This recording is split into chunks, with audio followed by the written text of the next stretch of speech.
ದಸರಾ ಉದ್ಘಾಟನೆಗೆ ಲೇಖಕಿ ಬಾನು ಮುಷ್ತಾಕ್ ಅವರ ಆಯ್ಕೆಯನ್ನ ಪ್ರಶ್ನಿಸಿ ಸುಪ್ರೀಂ ಕೋರ್ಟ್ಗೆ ಸಲ್ಲಿಸಿದ್ದಂತಹ ಮೇಲ್ಮನವಿಯನ್ನ ಸುಪ್ರೀಂ ಕೋರ್ಟ್ ವಜಾ ಮಾಡಿದೆ. ದಸರಾ ಉದ್ಘಾಟನೆಗೆ ಬಾನು ಮುಷ್ತಾಕ್ ಅವರ ಆಯ್ಕೆಯನ್ನ ಪ್ರಶ್ನಿಸಿ ಮೊದಲಿಗೆ ಕರ್ನಾಟಕ ಹೈಕೋರ್ಟ್ನಲ್ಲಿ 3 ಸಾರ್ವಜನಿಕ ಹಿತಾಸಕ್ತಿ ಅರ್ಜಿಗಳು ಸಲ್ಲಿಕೆಯಾಗಿದ್ದವು. ಇದರಲ್ಲಿ ನಾವು ಮಧ್ಯಪ್ರವೇಶ ಮಾಡುವುದಕ್ಕೆ ಬರಲ್ಲ, ಇಲ್ಲಿ ಸಂವಿಧಾನದ ಯಾವುದೇ ಹಕ್ಕುಗಳು ಉಲ್ಲಂಘನೆಯಾಗಿಲ್ಲ ಅಂತ ಹೇಳಿ ಹೈಕೋರ್ಟ್ ಮೊದಲಿಗೆ ಆ ಅರ್ಜಿಗಳನ್ನು ವಜಾ ಮಾಡುತ್ತೆ. ಆಗ ಆ 3 ಅರ್ಜಿದಾರರಲ್ಲಿ ಒಬ್ಬರಾದಂಥ ಎಚ್.ಎಸ್. ಗೌರವ್ ಅವರು ಸುಪ್ರೀಂ ಕೋರ್ಟ್ಗೆ ಮೇಲ್ಮನವಿಯನ್ನ ಸಲ್ಲಿಸ್ತಾರೆ ಬಾನು ಮುಷ್ತಾಕ್ ಅವರ ಆಯ್ಕೆಯನ್ನ ಪ್ರಶ್ನಿಸಿ. ಈಗ ಸುಪ್ರೀಂ ಕೋರ್ಟ್ ಕೂಡ ಬಾನು ಮುಷ್ತಾಕ್ ಅವರ ಆಯ್ಕೆಯನ್ನ ಪ್ರಶ್ನಿಸಿ ಸಲ್ಲಿಸಿದ್ದಂಥ ಅರ್ಜಿಯನ್ನ ವಜಾಗೊಳಿಸಿದೆ. ಮತ್ತಷ್ಟು ಡೀಟೇಲ್ಸ್ ನಮ್ಮ ಪ್ರತಿನಿಧಿ ಜಗದೀಶ್ ನೀಡ್ತಾ ಹೋಗ್ತಾರೆ. ಜಗದೀಶ್, ಹೈಕೋರ್ಟ್ನಲ್ಲಿ ಅರ್ಜಿ ವಜಾ ಆಗಿತ್ತು. ಎಚ್.ಎಸ್. ಗೌರವ್ ಅವರು ಮೇಲ್ಮನವಿಯನ್ನ ಸಲ್ಲಿಸ್ತಾರೆ ಸುಪ್ರೀಂ ಕೋರ್ಟ್ಗೆ. ಬಟ್ ಸುಪ್ರೀಂ ಕೋರ್ಟ್ನಲ್ಲಿ ಅರ್ಜಿ ವಜಾ ಮಾಡುವಂತಹ ಸಂದರ್ಭದಲ್ಲಿ ಸುಪ್ರೀಂ ಕೋರ್ಟ್ ಏನೆಲ್ಲ ಕಾರಣಗಳನ್ನ ಕೊಡ್ತು ಅಂತ ಹೇಳಿ ಜಗದೀಶ್. ವಿದ್ಯಶ್ರೀ ಬಾನು ಮುಷ್ತಾಕ್ ಅವರ ಆಯ್ಕೆಯ ಬಗ್ಗೆ ಸರ್ಕಾರ ತೆಗೆದುಕೊಂಡಿರುವಂತಹ ನಿಲುವಿನ ಬಗ್ಗೆ ಏನಂದ್ರೆ, ಒಂದು ಹೈಕೋರ್ಟ್ ಅಲ್ಲಿ ಅರ್ಜಿಯನ್ನು ಸಲ್ಲಿಸಲಾಗಿತ್ತು, ಅಲ್ಲಿ ವಜಾ ಆಯಿತು. ವಜಾ ಆದ್ಮೇಲೆ ಹೈಕೋರ್ಟ್ ಅಲ್ಲೂ ಸಹಿತ ಹೇಳಿರುವಂತದ್ದು ಜಾತ್ಯತೀತದ ವಿಚಾರವಾಗಿ ಪ್ರಶ್ನೆಯನ್ನ ಎತ್ತಿತ್ತು. ಇದು ಜಾತ್ಯತೀತದ ಕಾರ್ಯಕ್ರಮ, ಯಾವುದೇ ಕಾರಣಕ್ಕೂ ಸಹಿತ ಧರ್ಮದ ಕಾರ್ಯಕ್ರಮ ಅಲ್ಲನ್ನುವಂತಹ ವಿಚಾರವನ್ನು ಹೇಳಿತ್ತು. ಅದನ್ನ ಪ್ರಶ್ನೆ ಮಾಡಿಕೊಂಡು ಎಚ್.ಎಸ್. ಗೌರವ್ ಅನ್ನುವಂಥವ್ರು ಬೆಂಗಳೂರು ಮೂಲದವರು ಸುಪ್ರೀಂ ಕೋರ್ಟ್ಗೆ ಹೋಗಿದ್ರು. ಸುಪ್ರೀಂ ಕೋರ್ಟ್ ಅಲ್ಲಿ ಮೆನ್ಷನ್ ಮಾಡುವಂತಹ ಸಂದರ್ಭದಲ್ಲಿ ಅವರು ಅರ್ಜಿದಾರ ಒಂದು ವಿಚಾರವನ್ನು ಮೆನ್ಷನ್ ಮಾಡ್ತಾರೆ.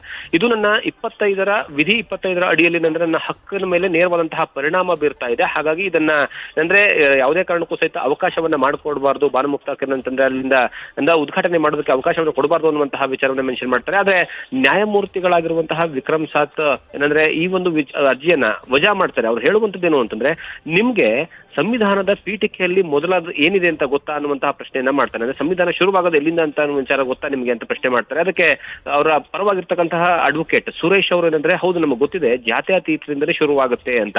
ಹಾಗಿದ್ರೆ ಜಾತ್ಯತೀತದ ವಿಚಾರವಾಗಿ ಚರ್ಚೆ ಶುರುವಾದಂತಹ ಸಂದರ್ಭದಲ್ಲಿ ಅದು ಸಪರೇಟ್ ಆದ್ರೂ ನಮಗೆ ನಮ್ಮ ಧಾರ್ಮಿಕ ಚಟುವಟಿಕೆಗಳಲ್ಲಿ ಹಸ್ತಕ್ಷೇಪ ಮಾಡಬೇಡಿ ಅನ್ನುವಂತಹ ವಿಚಾರವನ್ನ ಮಾಡ್ತಾರೆ. ನಾಡ ಹಬ್ಬ ಮೈಸೂರು ದಸರಾ ಸಮಾರಂಭವನ್ನ ಉದ್ಘಾಟನೆ ಮಾಡಲಿಕ್ಕೆ ಹಿರಿಯ ಲೇಖಕಿ ಹಾಗೂ ಬುಕರ್ ಪ್ರೈಸ್ ವಿಜೇತೆ ಬಾನು ಮುಷ್ತಾಕ್ ಅವರನ್ನ ಕರ್ನಾಟಕ ಸರ್ಕಾರ ಉದ್ಘಾಟನೆ ಮಾಡಲಿಕ್ಕೆ ಅವ್ರನ್ನ ಆಹ್ವಾನ ಮಾಡಿತ್ತು. ಅದನ್ನು ಪ್ರಶ್ನಿಸಿ ಸಾರ್ವಜನಿಕ ಹಿತಾಸಕ್ತಿ ಅರ್ಜಿಯನ್ನು ಕರ್ನಾಟಕ ಹೈಕೋರ್ಟ್ ಮುಂದೆ ಸಲ್ಲಿಸಿದ್ರು. ಅದು ತಿರಸ್ಕೃತವಾಗಿತ್ತು. ಅದರ ವಿರುದ್ಧ ಮೇಲ್ಮನವಿಯನ್ನು ಇಲ್ಲಿ ಸುಪ್ರೀಂ ಕೋರ್ಟ್ನಲ್ಲಿ ಸಲ್ಲಿಸಿದ್ರು. ಈ ದಿನ ಸುಪ್ರೀಂ ಕೋರ್ಟ್ನ ದ್ವಿಸದಸ್ಯ ಪೀಠ ಅವರ ಅರ್ಜಿಯನ್ನು ವಜಾ ಮಾಡ್ತಾ 2017ನೇ ಇಸ್ವಿನಲ್ಲಿ ನಿಸಾರ್ ಅಹಮದ್ ಅವ್ರನ್ನ ಉದ್ಘಾಟನೆ ಮಾಡಲಿಕ್ಕೆ ಕರೆದಾಗ ತಮಗೆ ಏನು ಅಡಚಣೆ ಇರಲಿಲ್ಲ. ಆಗ ತಾವೂ ಸಹ ಒಬ್ಬ ಯಾರು ಅರ್ಜಿದಾರರಿದ್ದಾರೆ ಅದೇ ಸ್ಟೇಜ್ ಮೇಲೆ ಭಾಗವಹಿಸಿದ್ರು. ಆಗ ತಮಗೆ ಅದು ಅಡಚಣೆ ಆಗಿರಲಿಲ್ಲ. ಇವಾಗ ಯಾಕೆ ಅದನ್ನ ಆಕ್ಷೇಪಣೆ ಎತ್ತಾ ಇದ್ದೀರಾ ಅಂತ ಹೇಳಿ ಅವರ ಮೇಲ್ಮನವಿಯನ್ನೇ ತಿರಸ್ಕಾರ ಮಾಡಿತು. ಕರ್ನಾಟಕ ಸರ್ಕಾರದ ಪರವಾಗಿ ಅಡ್ವೊಕೇಟ್ ಜನರಲ್ ಆದಂಥ ಸನ್ಮಾನ್ಯ ಶಶಿಕಿರಣ್ ಶೆಟ್ಟಿ ಅವರು ಹಾಗೂ ಹಿರಿಯ ವಕೀಲರಾದ ಕಪಿಲ್ ಸಿಬ್ಬಲ್ ಅವರು ಇವತ್ತು ಕೋರ್ಟ್ನ ಮುಂದೆ ಹಾಜರಾದರು. ಆದರೆ ನ್ಯಾಯಾಧೀಶರು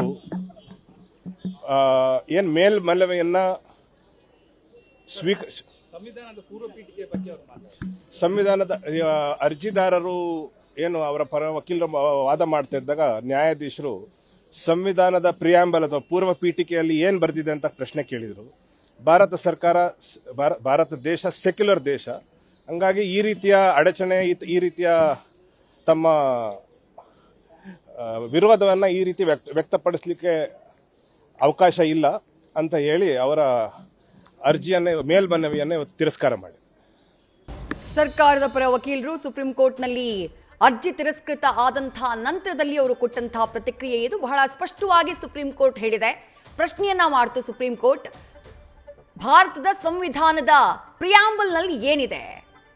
ಭಾರತ ಒಂದು ಸೆಕ್ಯುಲರ್ ರಾಷ್ಟ್ರ, ಜಾತ್ಯತೀತ ರಾಷ್ಟ್ರವಾಗಿರುವಂತಹ ಸಂದರ್ಭದಲ್ಲಿ ಆಯ್ಕೆಯನ್ನ ಪ್ರಶ್ನೆ ಮಾಡೋದು ತಪ್ಪಲ್ವಾ?